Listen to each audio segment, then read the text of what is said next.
Assalamualaikum warahmatullahi wabarakatuh.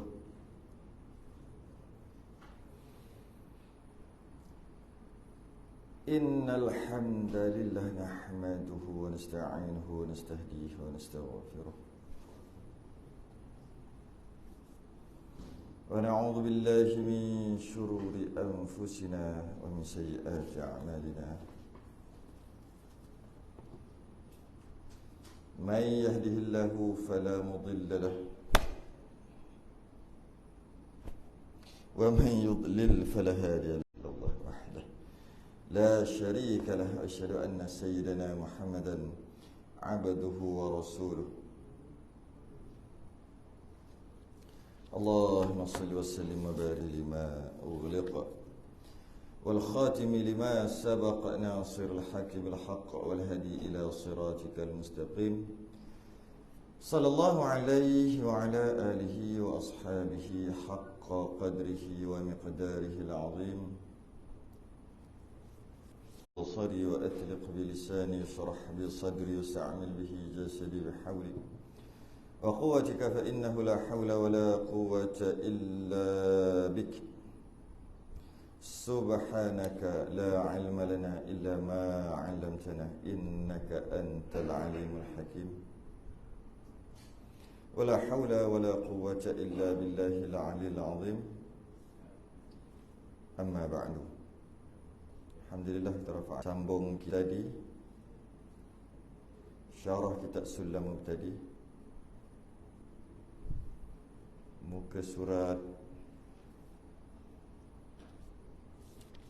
14, Jawi.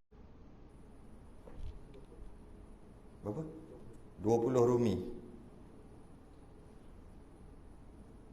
Bukan, 15 Jawi. Jawi 15. Jawi 15 ya. Oh, kita membahaskan tentang azab kubur. Azab kubur. Azab kubur. Hari kiamat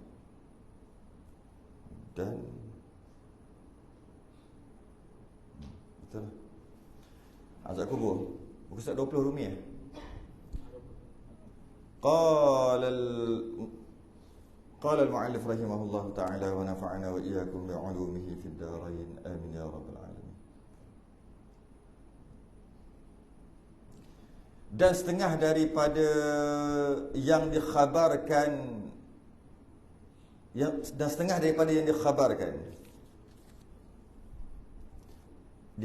bila sebut dikhabarkan oleh Nabi lah, dengan maksud untuk kita hari akhirat, termasuk juga alam barzakh, tiupan sangkakala, padang mahsyar. Maka kufur lah ia, kufur, kafir, tak percaya pada hari kebangkitan. Tapi kalau tak percaya pada azab kubur, hari kebangkitan percaya, azab kubur aja yang tak percaya. Dia tak percaya pada azab kubur, maka tak kafir. Itu perbezaannya. Cuma berdosa lah. Fasik, berdosa. Sedikit perbezaan. Adakah azab kubur ni? Azab kubur ni ada. Buktinya kisah yang sangat masyhur. Kisah yang sangat masyhur. Kisah tentang Nabi lalu dekat kubur. Kisah tu masyhur sangat. Nabi lalu dekat kubur. Kemudian Nabi kata, dan orang dalam kubur ni sedang diseksa kan. Yang pertama sebab tak istibrak, tak basuh kencing dengan sempurna. Yang kedua sebab mengadu domba kan. Jadi nak kiranya adalah tu. Adalah azab kubur. Maka Nabi pun pacak pelepah. Nabi kata mudah-mudahan seksa dia ringanlah sikit, mudah-mudahan. Kita bukan nak cerita pasal tu. Kita nak cerita adalah siksa kubur. Sebab Nabi kata orang dalam tu sedang disiksa. Adalah siksa kubur. Okey? Orang dan musyrik Allah seksa, kita kena i'tiqad, kita kena berpegang macam tu. Bahawasanya Allah Subhanahu Wa Taala menyiksa segala orang kafir dan musyrik, orang yang mensyirikkan Allah. Allah seksa. Dan memberi nikmat dalam kubur nanti dan kesenangan bagi segala orang mukmin yang beramalkan amalan yang soleh kemudian daripada mati. Kita kena beriman, kena pegang gitu. Kena pegang macam tu. Bahawasanya Allah akan menyeksa orang kafir. Allah akan menyeksa orang kafir dan orang musyrik, orang yang mensyirikkan Allah. Dan orang fasik, dia di Islam tapi dia fasik, berdosa, Allah seksa juga dalam kubur. Dan kita kena beriman juga Allah akan bagi nikmat ataupun kesenangan orang mukmin yang beramal soleh dalam kubur. Itu kena pegang. Tu. Kalau tidak kita berdosa. Kalau kita tak pegang gitu, kata-kata dalam kubur mana ada? Tak ada kan azab-azab kubur ni. Macam mati, macam tidur. Sedar-sedar nanti tiupan sangkakala yang kedua. Tiupan sangkakala yang kedua baru sedar. Oh, dah bangkit dah.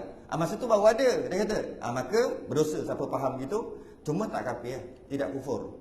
Yang kufur dia kata bangkitkan pun tak ada. Kalau mati-mati terus. Yang tu kufur lah. Sebab dia tolak rukun rukun iman percaya kepada hari akhirat. Dia tolak.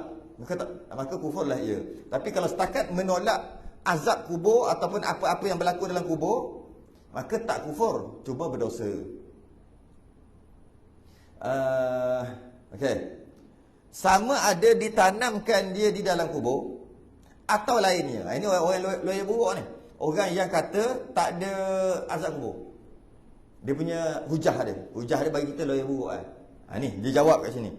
Sama ada ditanamkan dalam kubur atau lainnya. Maknanya apa lawyer buruk dia? Dia kata kalau ada azab kubur, orang yang mati yang tak ada kubur tak kena azab lah. Tu lawyer buruk dia. Sebab tu kata azab kubur ni tak ada. Tapi betul, kita akan dibangkitkan dekat padang mahsyar nanti. Itu bangkit tu memang beriman. Cuma azab kubur je tak ada, dia kata. Dia kata sebab apa? Kalau orang mati tanpa kubur, contoh dihanyutkan air, masuk lemas, lepas tu hilang, tak ada kubur, jadi tak kena azab lah. Sebab dia tak ada kubur. Kena makan harimau. Kubur, mana ada kubur dalam perut kubur tu? Hancur kena bom, maka tak ada kubur. Jawab ni. Sama ada ditanam dalam kubur atau bukan ditanam dalam kubur, tetap ada azab kubur. Habis itu kenapa namakan azab kubur walaupun dia tak ada kubur? Dan diidhafatkan dan disandarkan seksa kepada kubur, azab kubur, seksa kubur, diidhafatkan, disandarkan seksa tu kepada kubur kerana yang ghalib dikuburkan. Biasanya kalau mati itu ada kubur, maka digunalah azab kubur. Bukan bermakna azab itu di dalam kubur. Bukan. Azab itu pada alam barzakh. Azab tu. Azab apa? Azab ajalah. Oleh kerana kebiasaannya orang mati duduk dalam kubur, dia panggil azab kubur. Sebenarnya bukan azab kubur. Azab di alam barzakh. Kalau kita kata azab di alam barzakh, tak timbul lah soalan kalau dia tak ada kubur. Cuma habis kenapa namakan juga azab kubur atau seksa kubur? Sebab biasanya kan orang mati masuk kubur. Okay. Itu maksud diidhafatkan, disandarkan ataupun dikiaskan dengan kubur sebab biasanya orang mati masuk kubur. Tapi maksud sebenarnya adalah bila mati telah berpindah alam ke alam barzakh. Daripada alam syahadah, dia bagi alam ini syahadah ke alam barzakh. Bila berpindah ke alam barzakh, ada seksa dekat alam barzakh. Apa nama seksa tu? Seksa kubur. Kenapa nama kubur? Biasanya orang duduk dalam kubur lepas mati. Kalau tak ada kubur, seksa juga. Seksa dekat alam barzakh. Kan ada satu kisah tu. Contohnya hari kiamat. Hari kiamat mana ada kubur? Kalau hari kiamat mati kan, maka orang yang lalu hari kiamat tak ada azab kubur. Tak. Ada juga. Iaitu alam barzakh tadi lah. Orang yang mati kerana kiamat, dia duduk alam barzakh juga lepas pada tu. Orang yang mati lepas tu masuk kubur, duduk alam barzakh juga. Orang yang mati tak ada kubur-kubur, mati dalam perut ikan ke apa, mati perut harimau ke, tetap juga ada alam barzakh juga. Kan ada satu kisah hadis sebenarnya, Abu Hurairah cerita. Yang mana Nabi cerita kat dia lah. Ada seorang lelaki dia buat jahat, dia tak pernah buat amal baik. Seorang lelaki ni tak pernah buat amalan baik. Akhir sekali dia nak mati tu, dia dah agak aku tak lama dah ni. Dia pesan dekat anak dia. Dia kata kalau aku mati nanti jangan tanam, bakar mayat aku. Kan kisah kan? Bakar mayat aku sampai hangus. Abu dia tabur dekat laut sikit, dekat darat sikit, kat bukit sikit. Sebab apa? Sebab apa dia buat gitu? Dia kata azab Allah sangatlah pedih. Jadi tak kena azab. Tak adalah azab kubur kalau buat macam tu, sebab dia tak ada kubur. Dia kata dia faham gitu. Kemudian Nabi cerita dekat Abu Hurairah, kemudian Allah himpunkan selepas pada tu kiamat nanti, Allah himpunkan semua debu-debu abu-abu tadi, jadi dia balik. Maknanya tak boleh lah dia nak buat gitu. Allah tanya dia, kenapa engkau lakukan sedemikian? Kenapa kau buat sampai suruh orang bakar lepas tu buat ini? Maka dia jawab, aku sangat takut kepadamu wahai Tuhanku, dan kamu lebih mengetahui bahawasanya aku takut sangat dengan azab. Dia kata gitu. Maka Allah pun ampunkan dia. Itu kisah lah, cerita kisah. Kerana takutnya kepada Allah. Cuma bukan nak cerita tu. Kita nak cerita, walaupun telah dibakar sekalipun, dan abu tu dibuang, dah tak tahu ke mana pun, tetap ada azab kubur juga. Bes. Senang itu. Mudah je untuk kita pegang. Dan wajib kita i'tiqadkan, kita pegang juga soal dua malaikat yang dinamakan Fattan Al-Qubur, dan iaitu Munkar dan Nakir. Fattan, fitnah lah, Fattan, fitnah kubur. Kita i'tiqad ada dua malaikat. Malaikat ni nama Fattan Al-Qubur, fitnah kubur. Fitnah tu ujian, bukan fitnah tu menipu tu. Itu fitnah Melayu. Fitnah Melayu. Fitnah ni maksud ujian. Jadi ada ujian kubur, iaitu Munkar, malaikat Munkar dan Nakir. Satu nama Munkar, satu nama Nakir. Setengah ulama kata bukan nama dia Munkar. Munkar ni adalah department, Nakir juga adalah department. Dia seolah macam Mikail. Mikail ada ketua, dan dia ada department, kementerian Mikail. Dah bawah semua kita panggil Mikail. Dia gitu. Dia ada Malikul Maut, Israel, kementerian Israel, iaitu kementerian, semua malaikat tu semua cabut nyawa. Bukan satu seorang ulama kata gitu. Kalau kata yang menurunkan hujan, Mikail, yang beri rezeki kan, Mikail tu satu jabatan, bawa ramai pekerja dia. Jabatan Mikail, jabatan dan sebagainya. Jadi Munkar Nakir ni ada ulama kata nama malaikat. Dan malaikat tu bukan seorang, ramai. Semua nama Munkar, Nakir. Ada kata nama dia malaikat, cuma dia tu jenis duduk di bawah jabatan Munkar, jabatan Nakir. Kerja dia menyoal. Bukan seorang, ramai, banyak malaikat. Terpulanglah kita nak ambil mana satu, sama. Semua ulama ada kata gitu. Jadi ada malaikat ni yang dia kerja dia nak menyoal orang dalam kubur bila mati. Sebab Nabi pun pernah pesan bila dikebumikan para sahabat, Nabi kata istaghfiru li akhikum, minta ampun untuk kawan kamu yang baru lepas ditanam ni. Wasalu lahu bitathbit fa innahu al-an yus'al. Dan kau minta supaya dia tetapkan hati dia untuk soalan, kerana sekarang dia sedang disoal.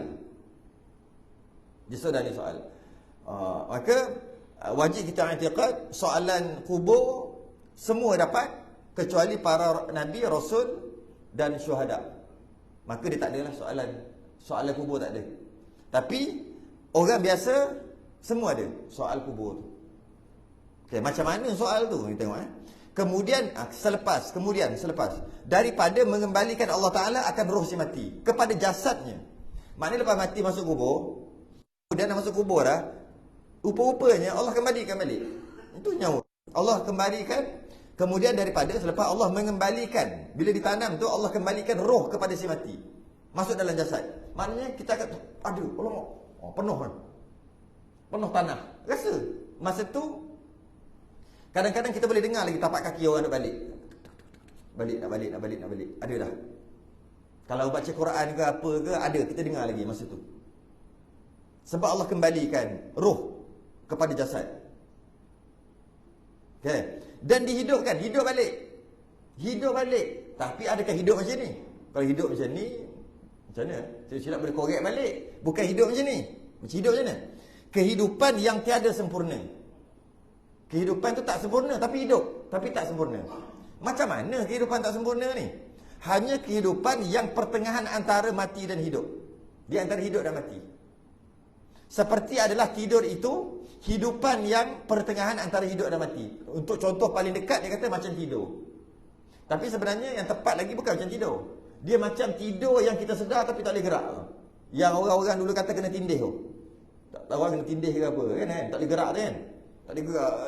Lepas tu dia azan dalam hati. Boleh gerak kan? Ni adalah tempat ni masalah kan, tempat masalah ni. Ada jin tindih kata.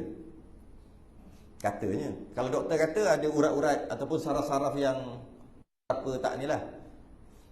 Jadi itu antara hidup dan mati lah tu. Macam tapi tak boleh bergerak. Ada orang semua ada panggil. Tak boleh. Tapi nampak pelik lah. Kalau orang pegang ni pop terasa terus. Rasanya semua orang pernah kena kot. Kan? Semua orang pernah kena. Cuma sikit banyak. Ada orang selalu kena. Istilah orang Melayu panggil kena tindih. Orang Melayu panggil lah. Ni bukan kena tindih. Istilah dia panggil. Tak boleh gerak. Ada orang sekali seumur hidup jadi. Ada orang 2-3 kali. Ada orang masa remaja-remaja jadi. Masa tua-tua tak jadi dah. Macam tu lah. Dia tak boleh. Dia perumpamaan macam tu lah. Nak kata mati apa hidup. Nak tidur apa tak boleh gerak. Nak bercakap pun tak boleh. Contoh begitu. Masa tu akal ada tau. Ada boleh fikir. Kalau tidur tak boleh fikir. Yang ni akal boleh fikir. Aku nak buat apa ni? Nak bergerak. Nafas macam tak berapa nak lepas. Nak jerit ni. Ada orang kat sebelah ni. Siapa tu? Kan? Kita boleh fikir. Macam tu lah. Dekat dalam kubur ni. Bila tanam, Allah kembalikan. Terus Allah kembalikan. Bila tanam je terus Allah kembalikan. Cuma di antara seperti hidup dan mati. Dan mengembali oleh Allah akan segala panca inderanya. Panca indera semua Allah bagi. Panca indera maksud apa? Penglihatan nampak, gelak gelita hidung boleh bau. Lidah kalau penuh tanah tu boleh gitu kan. Telinga boleh dengar. Kalau ada caci-caci rasa. Lipan ke boleh rasa. Panca indera yang 5 lah panca indera. Penglihatan, pendengaran 2, bau 3, rasa dengan lidah 4. Apa lagi? Apa yang tak cukup? Rasa dengan ni, rasa ini kan kita ada rasa juga sini. Rasa dengan lidah lain. Ni rasa tangan ni kan rasa juga. 5 panca indera. Kau Allah kembalikan panca indera. Dan akalnya, Allah kembalikan akal. Itu yang kata boleh akal tu. Dan ilmunya, Allah kembalikan ilmu. Atas sekadar dapat ia fahamkan. Tapi bukan semua ilmu. Atas sekadar dapat ia fahamkan segala pertanyaan itu. Pertanyaan mungkar nakir tadi. Dan dapat dijawab. Maknanya, kita boleh dengar soalan tu, nampak, dan boleh jawab. Cuma akal, ilmu tu Allah tak bagi semua.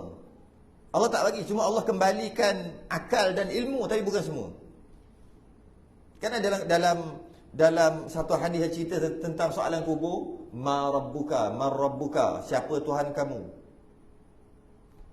Kita pun jawab fayaqulu rabbi Allah, Tuhanku ialah Allah. Macam mana jawab tu? Jawab sungguh tu. Jawab dengan mulut. Wa ma dinuka, apa agama kamu? Kita jawab. Padahal kita tak kerti cakap Arab pun. Masa tu kerti lah.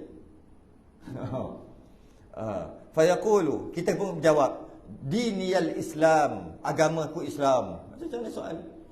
Ma hadzal rajul allazi bu'itha fikum, siapakah yang diutuskan kepada kamu? Kita pun jawab, huwa Rasulullah. Jawab. Kita jawab. Baca tahu dia Rasul. Kita pun jawab. Qara'tu kitab Allah. Aku baca kitab Allah Azza wa Jal. Fa'amantu bihi, dan aku beriman padanya. Wa saddaqattu, dan aku membenarkan. Beriman dan membenarkan ni apa yang aku baca. Jawab. Cuma kita jawab tu kalau kita hafal tak boleh. Tak boleh jawab juga sebab Allah tak bagi ilmu. Kalau Allah bagi akal dan semua ilmu, hafal kita boleh jawab lagi. Kejap. Kita boleh jawab. Tapi Allah tak bagi semua. Cuma mulut akan jawab bukan berdasarkan pengetahuan. Cuma ilmu yang Allah bagi untuk faham soalan. Tapi nak jawab bukan pakai mata tu. Kita sekarang dengar kita jawab dan kita ada pengetahuan ilmu dan kita faham apa soalan dan kita jawab daripada pengetahuan kita. Nanti dalam kubur tidak. Kita ya dengar kat telinga dan kita faham mengikut pengetahuan yang kita dah ada dah. Kita faham oh itu soalannya, tapi nak jawab bukan dengan pengetahuan. Jawab dia waktu tu bukan dengan pengetahuan. Kalau dengan pengetahuan yang hafal boleh jawab. Kita jawab waktu tu kita hidup berdasarkan apa? Apa tujuan hidup kita? Kalau tujuan hidup kita jawab itulah. Ma rabbuka? Siapa Tuhan kamu? Duit lah. Sebab kita hidup cari duit aja. Begitu kita jawab berdasarkan apa tujuan hidup kita. Tujuan hidup kita. Kan ada orang sufi tu kata ilahi anta maqsudi wa ridaka matlubi a'tini mahabbataka wa maghfiratak. Kan orang sufi-sufi cakap, ya Tuhanku, hanya engkau lah aku maksudkan, tujuanku hanya engkau lah aku nak keredaan dan yang aku cari, dan berilah keampunan kepadaku dan berilah aku mencintai dan makrifat kepada kamu sebagainya kan. Itulah tujuan kita. Kalau tujuan kita Allah sikit-sikit kan, lillahi ta'ala, lillahi Allah, maka kita jawab Tuhan kita Allah. Dia jawab berdasarkan kita hidup dengan apa. Dia bukan jawab dengan pengetahuan pada waktu tu. Dapat jawab, bumi pun peluk. Dapat peluk elok aja. Macam ibu memeluk anak. Lepas tu belai tidur. Tahu-tahu je tiupan sangka kali yang kedua dah bangun dah. Tapi kalau tak dijawab, dia peluk juga. Dia peluk dengan kasar sampai berselisih tulang rusuk masuk. Bunyi tu masuk. Lepas tu tanya lagi. Palu lagi. Tanya lagi, palu lagi. Yang boleh jawab akan kubur 70 hasta. Terasa punya 70 hasta. Tidur, guling. Tapi kalau tak boleh jawab, rasa sempit sangat kubur tu. Sehingga berselisih tulang rusuk. Lepas tu pula, kalau boleh jawab, dibuka satu lubang lah kita kata. Lubang daripada syurga, direct masuk ke kubur. Macam kalau kita buka line lah. Line, dapat bar, berapa bar dia. Macam tu lah sekarang ni. Okey, dapat 3, okey, full bar. Full bar apa? Direct ke syurga. Sup masuk. Satu lubang lah, kecil je. Jadi akan bau-bauan syurga. Tidur lagi je. Lena sungguh. Mungkin beratus, mungkin beribu tahun tidur. Tak jaga-jaga. Aircon masuk. Tapi kalau tak boleh jawab, satu lubang daripada neraka, lain banyak lubang daripada neraka, masuk direct. Tak akan bau busuk, hanyir, panas dan sakit lah. Pedih bagian. Kalau tak boleh jawab. Sebab tu pula, kubur ni boleh jadi salah satu daripada taman-taman atau boleh jadi salah satu daripada lubang-lubang neraka. Kata Sayyidina Osman kata, dia kata kubur tu adalah penginapan pertama, hotel pertama kita di antara dunia dan akhirat. Jadi akhirat tu adalah kubur tu adalah tempat hotel yang pertama untuk ke akhirat. Kalau hotel tu 5 star dekat kubur, lepas ni mudah sampai akhirat. Nanti timbang lah, apalah semua kat padang mahsyar mudah. Tapi kalau dapat hotel bajet, hotel bajet lah kita kata, maka makin susah. Okey. Adapun rupa mungkar dan nakir, macam mana rupa mungkar nakir? Warna keduanya hitam biru. Hitam biru warna dia. Dan mata keduanya besar seperti periuk belanga. Besar mana tu? Mata tu. Dan suara keduanya seperti guruh halilintar. Apabila berkata kedua-duanya, keluar daripada mulut keduanya api yang bernyala-nyala.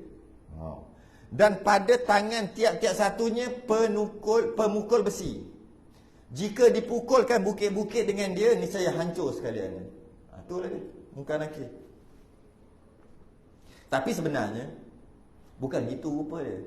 Rupa munkar nakir ni, dia bergantung kepada orang tu. Kalau orang tu orang beriman, dia akan berupa dengan rupa yang handsome. Baik, cakap baik. Assalamualaikum. Salam. Pahabak. Kalau orang tanya, pahabak. Nak tanya sikit ni. Siapa Tuhan kita? Allah jawab. Begitulah. Tapi kalau orang tu orang yang kafir, orang yang maksiat, dia rupa macam ni. Dia bergantung kepada orang tu yang nak tanya. Cuma kita kena yakin lah. Yakin sungguh-sungguh. Yakin tak? Kalau kita nak tahu kita yakin ke tak, kita tengok ada tak pesanan dalam Quran. Dalam Quran ada pesan. Selalu kita baca ayat tu. Alhaakumut takatsur. Kamu telah dilalaikan. Lalai. Sampai bila lalai? Sampai bila? Hatta zurtumul maqabir. Sehingga masuk kubur. Orang kata apa? Sampai bahar tanah. Masa tu baru dah termakan tanah tu baru sedar. Alhaakumut takatsur, kamu telah dilalaikan. Hatta zurtumul maqabir. Masuk kubur baru sedar. Orang yang dilalaikan ni, yang dia tak beriman sungguh-sungguh ni, dia mula sedar ketika masuk kubur. Orang masuk kubur tu tidur. Dia sedar lama dah. Dah balik-balik dah sedar dah atas dunia. Tapi orang lalai, dia baru sedar ketika masuk kubur. Oh, baru tersedar. Siapa kata? Quran kata, alhaakumut takatsur, kita telah dilalaikan. Hatta zurtumul maqabir, sampai masuk kubur. Lepas tu pesanan dia apa? Kalla sawfa ta'lamun. Jangan macam tu. Nanti kalau dah sampai waktu nanti yang nyesal tak, nanti baru kau tahu. Kalla sawfa ta'lamun. Jangan macam tu. Nanti kau akan mengetahui. Lagi, summa, kemudian sekali lagi, tak berhenti lagi. Kalla sawfa ta'lamun. Jangan, sekali lagi nak cakap jangan. Dua kali jangan. Jangan. Nanti kamu akan mengetahui. Mengetahui masa bila? Kalla law ta'lamuna ilmal yaqin. Sehingga kamu sehingga janganlah kamu lalai macam tu. Nanti akan datang, kalau kamu sungguh-sungguh, kamu akan tahu dengan ilmu yaqin. Apa ilmu yakin? Belajar sungguh-sungguh, faham sungguh-sungguh satu-satu, dan ambil ilmu tadi masuk dalam hati, yakin. Dia panggil ilmu yakin. Yakin dengan ilmu. Itu martabat yang paling rendah, ilmu yakin. Martabat yang paling rendah. Ilmu yakin. Dia dipanggil dia ada satu lagi, dia panggil ainul yaqin. Ainul yaqin ni dia yakin, tapi sebab dia tengok dengan mata kepala dia sendiri. Itu martabat tinggi sikit. Bila tau? Bila dia tengok orang mati. Bila tengok mati kena dah siksa kubur dia sekarang ni. Ujian kubur kena dia. Dia tengok sendiri dan dia dapat merasa. Maka waktu tu martabat dia naik sikit. Dia panggil martabat ainul yaqin. Ada satu lagi martabat yang lagi tinggi. Dia panggil haqqul yakin. Yang ini dia rasa sendiri. Walaupun dia tak mati, kalau dah mati memang haqqul yakin lah, dah lalu. Walaupun dia tak mati lagi, tapi dia seolah-olah dah mati. Itu yang kita tengok. Macam apa, Tok Kenali ke apa kan, dia gali kubur dia. Dia nak haqqul yakin. Dia gali kubur dia, tidur tiap hari belakang rumah dia. Dia tidur dalam kubur. Tidur, dia gali, tidur. Waktu esok bangun, alhamdulillah. Dia kata, rupanya Allah bagi kehidupan saya lagi. Esok. Kenapa dia buat gitu? Dia nak haqqul yakin. Dia nak seolah-olah melalui perasaan macam dah haqqul yakin. Betul-betul lalu. Kita tak, kita ilmu yakin je. Belajar. Oh, nanti ada azab kubur. Oh, okey. Yakin tak? Yakin. Maknanya kita yakin dengan ilmu. Itu martabat yang paling rendah. Nak lagi tinggi, banyak pergi kubur, banyak duduk dekat jenazah, dan banyak pergi kat kubur. Maka kita akan dapat ainul yakin. Lama-lama dah kena sikit. Lama datang perasaan, kita melihat sendiri azab kubur tu. Nak lagi, gali kubur sendiri. Tidur dalam tu, dapat haqqul yakin. Biasa wali-wali je buat. Kita tak berani pergi kubur malam-malam, tak berani. Takut apa tu kubur malam-malam? Takut hantu. Entah macam mana pula kubur tu jadi kena dengan hantu. Kubur tu dia adalah perkampungan orang mati. Kenapa pula ada hantu pula kat situ? Tapi memanglah adalah seram dia tu. Memanglah ada seram dia. Tapi tak patut takut. Kalau bang takut dalam hutan, logik lah. Dalam hutan ke apa kan, bunyi dekat rumah buruk, isap, logik lah. Tapi kubur kenapa takut? Sebab diorang takkan boleh bangun. Takkan boleh. Takkan boleh bangun. Bang hidup balik, takkan boleh. Dan hantu takkan main kat situ. Hantu tak ada situ. Hantu tu jin lah maksudnya. Hantu tu bukan roh hidup balik, bukan.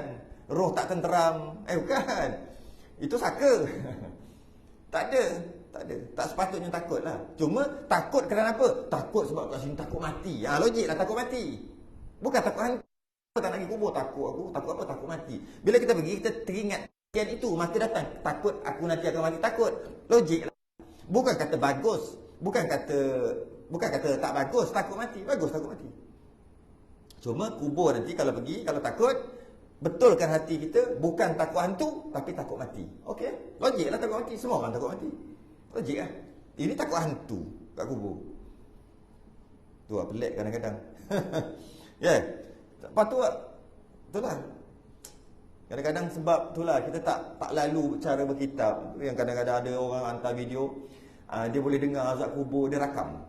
Bunyi, tolong. Macam tu lah kot. Macam tu. Macam mana tak dia boleh terakam dalam tu? Mana boleh alam barzakh? Mana boleh masuk? Alam barzakh tak boleh masuk. Tapi kalau Allah nak bagi tunjuk memanglah boleh. Tapi tidak dapat dipercayai gitu. Bunyi apa tu dalam tu? Bunyi cacing apa tu? Dia rakam. Ada kalau dengar rakaman tu. Habis jawab, sambung lagi. Dan wajib kita i'tiqadkan bahawa sekalian makhluk itu bangkit pada hari kiamat daripada kubur. Yang ini siapa tak percaya kufur. Azab kubur yang sebut tadi, siapa tak percaya tak kufur, dosa besar, fasik. Yang ini tak percaya kufur. Kafir. Bangkit daripada kubur, masih hidup baliklah. Yakni dihidupkan segala makhluk kemudian daripada mati sekaliannya. Lepas mati dihidupkan balik. Bila Israfil tiup kali pertama, dia panggil hari akhirat. Akhirat. Apa akhirat? Hari akhirat. Hari akhir. Hari terakhir. Jadi bila Israfil tiup sangkakala, maka waktu itulah adalah hari yang terakhir. Apa maksud hari terakhir? Maksudnya lepas pada tu tak ada lagi hari. Tak ada siang, tak ada malam, tak ada dengan bumi, tak ada, semua tak ada. Tak ada cakrawala, tak ada langit. Bila tak ada semua, maknanya tak ada hari. Macam mana kita boleh ada hari? Sebab ada matahari. Bila matahari tu bumi pula pusing kan? Maka jadilah hari. Daripada hari tu jadi bulan tu jadi tahun. Daripada hari tu pula kecilkan lagi jadi jam. Jam tu jadi saat. Jadi punca segalanya dekat matahari. Bila tak ada matahari, maka tak ada hari. Jadi masa tiupan sangkakala itulah hari terakhir. Hari terakhir itulah hari akhirat. Dan cerita dalam surah An-Naml, wa yauma yunfakhu fis suri fa fazi'a man fis samawati wa man fil ardi illa man syaa Allah. Pada hari ditiup sangkakala tu terkejut semua, gementar segala makhluk di langit dan di bumi. Wa kullun atauhu dakhirin, kecuali mereka yang dikehendaki oleh Allah, maka waktu tu dia tunduk patuh pada Allah. Maksudnya ada yang sangkakala yang tak musnah. Ada 10 perkara yang dikecualikan tak musnah. Tapi secara umum semua musnah bila tiupan sangkakala yang pertama. Kemudian kata Abu Hurairah cerita, untuk tiupan sangkakala yang kedua untuk bangkit pula. Tiupan sangkakala yang pertama semua musnah. Tiupan sangkakala yang kedua bangkit. Abu Hurairah cerita antara dua tiupan sangkakala tu 40. Ini kita dapat belajar sesuatu daripada Abu Hurairah. Dia kata 40. Sahabat yang lain tanya, 40 apa? 40 jam ke? Dia kata, aku tak nak jawab. 40 hari ke? Aku tak nak jawab. 40 bulan ke? Aku tak nak jawab. 40 tahun ke? Aku tak nak jawab. 40,000 tahun ke? Aku tak nak jawab. Aku tak nak jawab. Abu Hurairah tak nak jawab. Bila orang tanya 40 apa? Nabi kata Abu Hurairah kata 40. Di antara sangkakala pertama dengan tiupan sangkakala yang kedua. Kemudian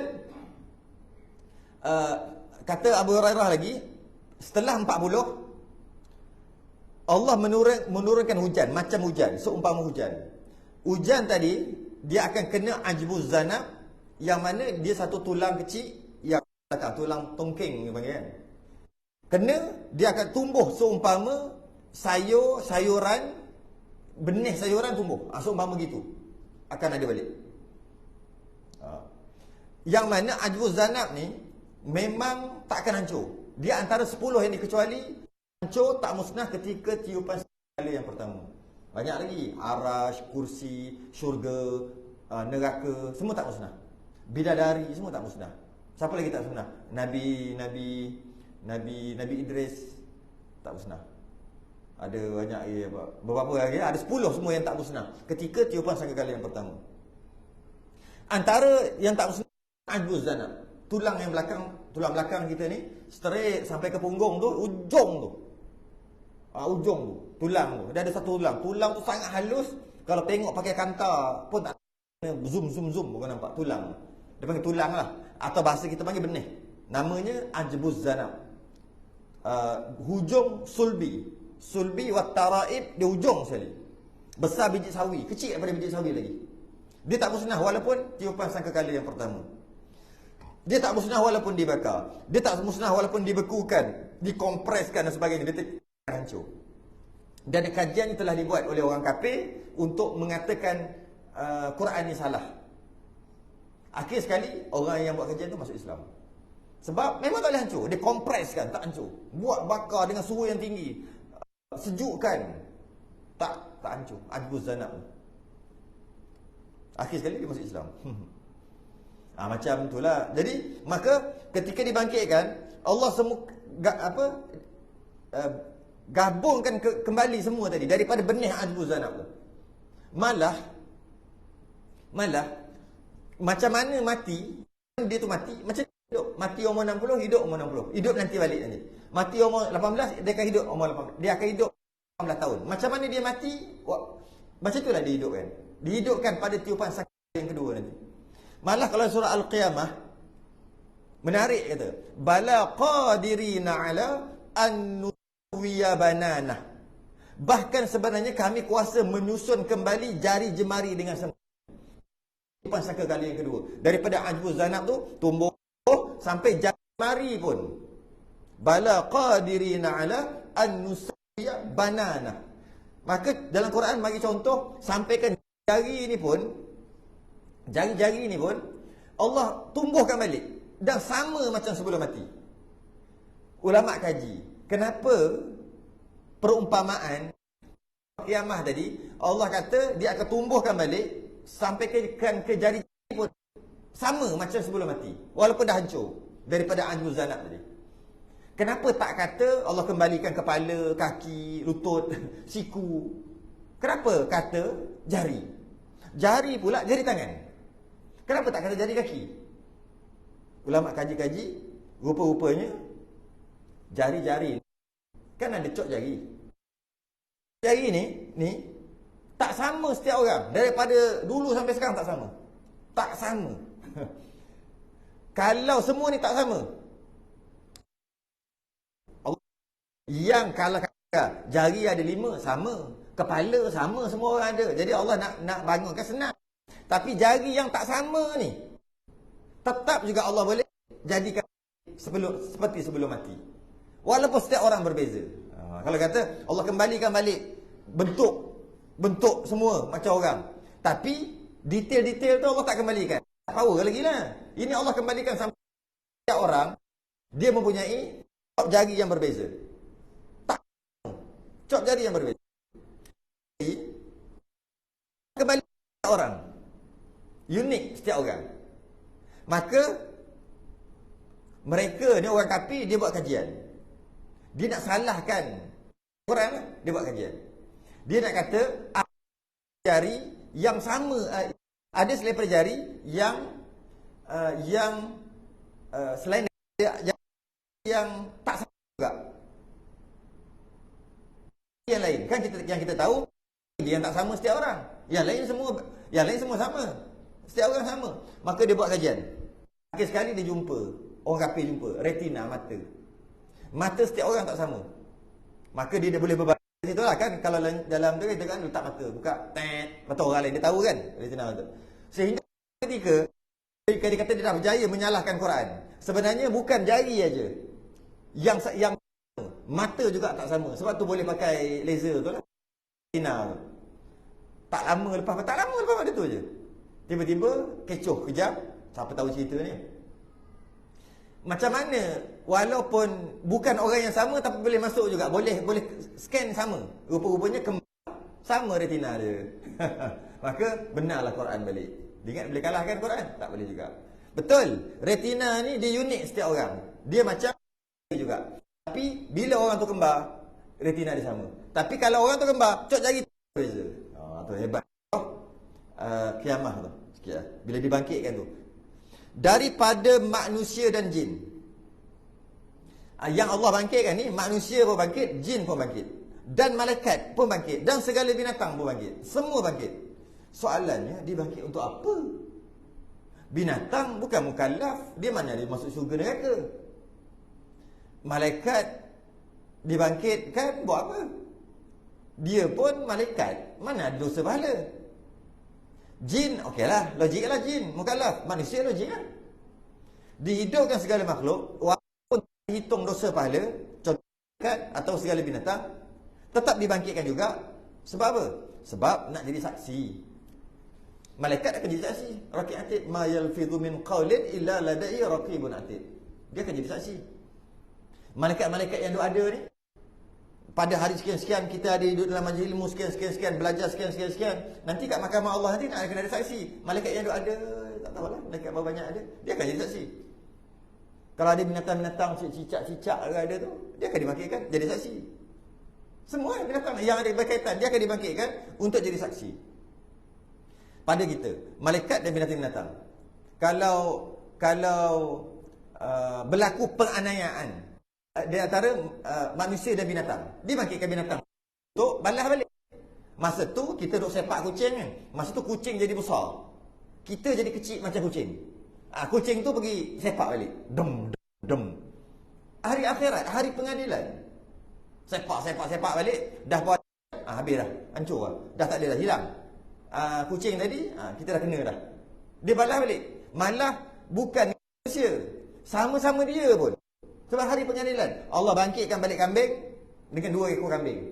Sebab kambing ni, dia punya tanduk panjang sikit, dia duduk tanduk aja jantan-jantan yang lain, berdarah-darah yang lain. Sebab nak berebut betina, berdarah-darah. Allah akan bangkitkan balik yang besar,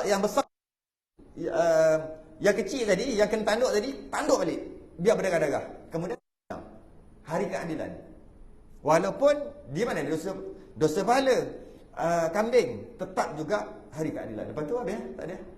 Cuma dibangkitkan segala binatang untuk jadi saksi, dan untuk jika ada penganiayaan dia akan balas balik. Dan dikeluarkan daripada kubur mereka itu, kemudian selepas daripada dihimpunkan segala suku-sukunya yang asli. Okey. Dan dikeluarkan daripada kubur, maksudnya lepas tiupan sangkakala yang kedua tu,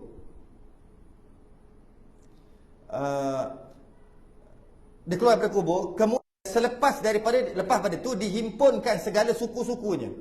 Maksudnya kan suku-suku kita, kan suku-suku yang asli. Kan kita ni ketika hidup kan kadang-kadang ada yang kita kerat, dihimpunkan suku-suku yang kita kerat. Kalau kecil manis, dihimpunkan balik, dicantumkan balik. Yang asli yang geng-geng LGBT ni yang buat-buat tu, tu tak ada, dia kembali original. Dia kembali original. Yang jantan jadi jantan. Kalau yang dicukur semua sambung balik. Segala suku-suku yang sya'nun. Sya'nun tu maksud keadaan yang kebiasaan, asal lah, yang asal. Kekal ia daripada awal kejadian, daripada kecil hingga mati. Dan jikalau dipotongkan dia dahulu daripada matinya sekalipun, ialah sebelum mati tu dipotong, ataupun dah mati pun baru kena potong, tak kisah. Kan lepas mati kan, potong-potong, tetap juga akan disambung balik. Kalau sebelum mati potong pun akan disambung balik. Bersalahan yang tiada kekal seperti rambut dan kuku. Rambut dan kuku tak sambung balik. Mengikut pendapat ini yang muktamad lah. Tapi kata Imam Ghazali sambung juga. Kata Imam Ghazali sambung juga. Cuma pendapat muktamad tak sambung. Apa yang sambung juga? Rambut, kuku sambung juga, kata Imam Ghazali. Tapi pendapat muktamad tak sambung. Kuku, rambut tu tak sambung. Yang sambung badan asal lah. Badan original. Yang mana dia akan dibangkitkan macam mana dia mati. Kalau dia gemuk, dia akan bangkit gemuk. Sekali kan lemak-lemak dia yang disayang. Kalau dia lahirkan kurus, kalau dia mati kurus, kalau dia mati tua, kalau dia mati muda. Kalau rambut kerinting, rambut kerinting. Kalau dia mati buat putih, hitam. Macam mana dia mati, macam tu dia akan dibangkitkan. Malah dikembalikan cara jalan, cara cakap, sama ada banyak cakap ke, dia pendiam ke, suara kuat ke, sama macam asal. Kita dengar, macam biasa dengar suara ni, biasa dengar kuliah ustaz siapa contoh lah kan. Jangan betul jumpa contoh. Dia duduk bercakap, apa cerita kita sekarang ni, apa kita berdiri ni, masa bila kita pun dengar macam biasa dengar. Cara berjalan itu yang Nabi SAW dia kenal cara berjalan Bilal. Dia kata, Bilal, aku dengar tapak kaki kau kat syurga. Macam mana Nabi boleh kenal tapak kaki? Sebab cara berjalan pun dikembalikan. Cara berjalan kembalikan daripada asas sebelum mati tu, dikembalikan semua sekali. Jadi kalau katalah yang terpotong kerana sakit sebagainya dikembalikan, kecuali rambut dan kuku. Tapi kata Imam Ghazali, kuku dan rambut juga dikembalikan. Jadi mana kuku sama, rasanya panjang ni 2 depa. Kuku gini, tak tahu begini. Rambut tu heret. Rambut aku mau tak mana tak 10 tahun. belit oh jalan. Semua tanya bagi jalan. Masa bila kita nak belum daripada masyarakat kan, panah ke, tengok kita kan. Kalau kita selalu bagi pakaian ketika atas dunia, Allah akan bagi pakaian. Kalau kita selalu bagi makan atas dunia, orang atas dunia bagi makan, Allah kenyangkanlah, bagi makan. Lalu kita bagi minum kat orang atas dunia, Allah bagi minum. Kalau tidak, tak ada. Mana? Macam-macam jadi waktu tu. Sebab tu Ghazali kata, orang sambungkan balik kuku, sambungkan balik rambut, jika terpotong rambut ataupun kuku ketika berjunuk ataupun haid nifas. Junuk lah, haid nifas pun junuk jugalah. Maka bila terpotong, sama ada terpotong ataupun sengaja potong, kumpul. Kalau rambut tu kumpul. Kalau nifas banyak rambut tu yang gugur kan, kumpul. Kalau haid terkerat kuku panjang sangat ke, kalau nak kerat juga kumpul. Kalau boleh jangan kerat. Kalau nak kerat juga tak ada masalah, tapi kumpul. Bila mandi wajib nanti, itu pendapat Imam Ghazali. Tapi bukan pendapat Muhammad, Imam Ghazali kata. Tapi Imam Ghazali pun okeylah. Imam Ghazali kata, kenapa dia kena mandikan? Dia kata kerana dia akan disambung nanti. Dia nanti bila dibangkitkan dia akan sambung. Rambut ataupun kuku ataupun bulu-bulu yang terpotong, tercabut ketika dalam keadaan junub nifas, bila akhirat nanti dicantum dia belah. Kalau rambut panjang tengok hitam putih. Ni geng-geng ni kalau junub rambut masa berjunub dia kuku belang. Adalah ni 2023 1995 belang. Kenapa ada tarikh ni? Iaitu dia tak mandikan kuku dan rambut yang terpotong ketika dia mandi, nanti kuku tu tak hilang. Bila macam tu dia akan warna, jadi nampak buruk. Itu Imam Ghazali jalan kita ihya. Yang lain-lain tak adalah. Ulama lain kata tak ada apa-apa pun, potong je lah, buang je lah. Sunat tanam, tak tanam, buang je tu, tak apa. Sunat tanam. Sebab apa sunat tanam? Sebab kalau orang boleh dapat rambut ataupun kuku, dia boleh buat sihir. Tu yang macam-macam boleh jadi tu. Dia boleh buat sihir. Lepas tu kena, kalau lebih lagi orang perempuan, tanam. Sebab apa dia boleh sihir? Kenapa dia boleh sihir? Macam mana dia boleh tahu kuku siapa-siapa? Jin duk perhati. Oh, dia buang kuku dia kat sini. Lepas tu dia beritahu lah Tok Bomo. Tok Bomo, kau pergi ambil kuku kat sini. Apa tu kau buat gini. Jadi sebab tu kenapa kita ni geng tanah. Kita ni geng tanah. Jadi tanam kita tengok. Jin tanah pun tak boleh tengok. Jin tak boleh tengok. Maksud tanah dia selalu terhijab. Sebab tu kita dengan tanah ni sangat dekat. Dia macam terhijab. Tapi kalau ada kata, jadi jin boleh tahu. Bila jin boleh tahu, dia boleh bagi Tok Bomo ambil, jampi-jampi, perasap-perasap sikit. Sebab kuku sunat tanam. Tak wajib sunat tanam. Habis dah kot, cukup lah. Dah sampai ke tempatnya. Macam dia cerita lepas kiamah juga. Ayah najma'a idhamah. Apakah manusia mengira bahawa kami tidak akan mengumpulkan kembali tulangnya bila Allah akan kembalikan tulang-tulang semua. Bala qadirina ala an nusawwiya banana. Surah Qiyamah tu memang cerita tentang perkara ni. Habis. Berhenti kat sini cukup. Cukup apa dah? Cukup. Dan setengah daripada yang dikhabarkan wajib i'tiqad bahawa ada kemudian daripada bangkit itu nashrun dan hashrun. Lepas bangkit ada nashrun dan hashrun.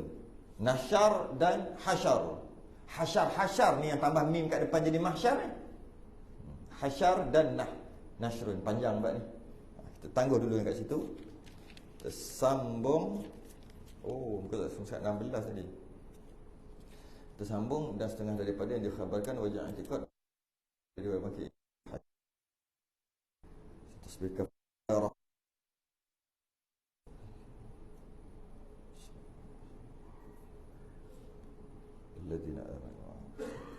Assalamualaikum warahmatullahi wabarakatuh.